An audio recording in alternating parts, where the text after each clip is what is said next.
SSS members, paano kung patay na ang miyembro? Makukuha ba ng mga naiwang pamilya ang kanyang naipon na hulog o kontribusyon?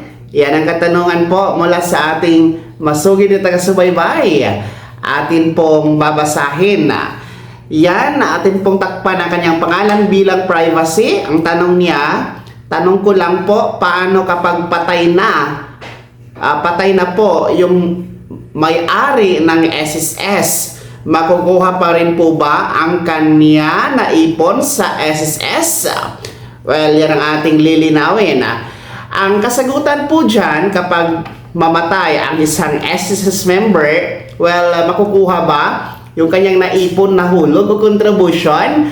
Ang sagot, oo, no? Yes, makukuha. Well, meron yang dalawang benepisyo na maaari pong makuha once na mamatay ang SSS member. So una, entitled po siya sa funeral benefit. Ang funeral benefit po ay ito po ay pagbibigay ni SSS ng cash assistance para po sa gastusin sa burol, pagpapalibing at lamay, no, ng namatay na SSS member. Well, yan po ay naka-bracket, depende po sa contribution na haba, no, kung ilang months ang kanyang contribution, no, at gaano siya katagal naghuhulog, mga kablanks. So meron po yung funeral benefit. Ang pwede pong mag-claim dito is pwede po yung asawa kapag may asawa siya, no, kasado siya, tapos yung mga anak or kahit sino na siyang gumastos po sa funeral o burol ng namatay na SSS member, provided na itinago niya yung kanyang mga resibo ng nagastos doon sa namatay na SSS member. Pwede po yun. Pangalawa na benepisyo para sa mga namatay na SSS member ay yung death benefit. Ang death benefit, ito po ay nahahati din sa dalawa. Una, pwedeng ilamsam, no? Kung ang isang namatay na SSS member ay hindi umabot sa 36 months ang contribution at namatay, pwede pong ilamsam yung mga nahulog niya na contribution kay SSS.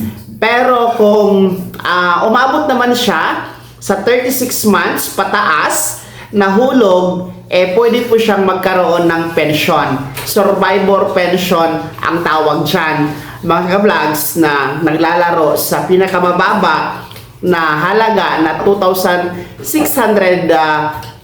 pesos sa kasalukuyan, dahil tapos na tayo sa pension increase last June, no? Depende po ito sa contribution na naihulog ng namatay na SSS member. Bukod pa dyan sa lump sum or pension, meron pong death benefit na nagkakahalaga sa 20,000 to 60,000 pesos ang maaring makuha po ng namatay na SSS member through his or her beneficiary. Okay.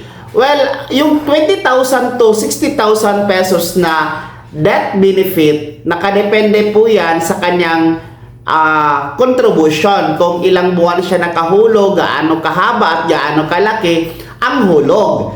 Pero kung nasa 36 months, pababa lang po ang hulog, ang death benefit amount na maaring makuha ay naka-fix sa 12,000 pesos. Yan po yun, mga ka-vlogs, no? So, ang ating pong death benefit and funeral benefit, entitled po kahit isang hulog lang ang naibigay ng namatay na SSS member, pwede pa rin po siyang makaklaim ng funeral and death benefit ni SSS. Well, balik tayo sa katanungan kung pwede pa maihulog o makuha ang hulog ng namatay na may-ari ng SSS account. Yes, pwede, no? Sino-sino ang pwedeng mag-claim? Una, pwede asawa kapag kasal sila. Pangalawa, pwede po ang mga anak, legitimate children.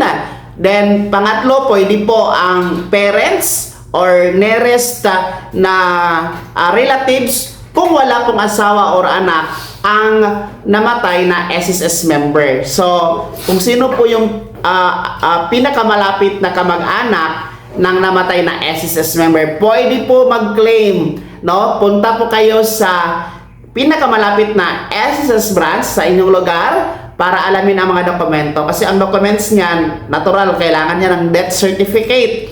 Tapos, birth certificate ng mag-claim na beneficiary, no? Kung ano po ang relasyon ninyo. So, lahat ng mga requirements, alamin nyo na lamang po sa pinakamalapit na branch ni SSS. Pwede naman po ang online application through your My SSS portal kasi makikita nyo naman doon yung mga kailangan na dokumento na i-upload ninyo to attach para sa inyong claim para sa namatay na SSS member na kukunin nyo yung funeral and death benefit. Okay? So yan ha, sana nasagot ko yung katanungan, sana malinaw po yan para sa nagtanong at para po sa lahat ng mga gustong mag-claim, no, ng funeral and death benefit ni SSS na namatayan ng SSS member na kapamilya. Kaya ano po yung comment at reaction sa balitang ito, ibahagi niyo po sa comment section na nasa baba. Maraming salamat sa pagtutok. God bless. Mag-ingat mga ka-vlogs.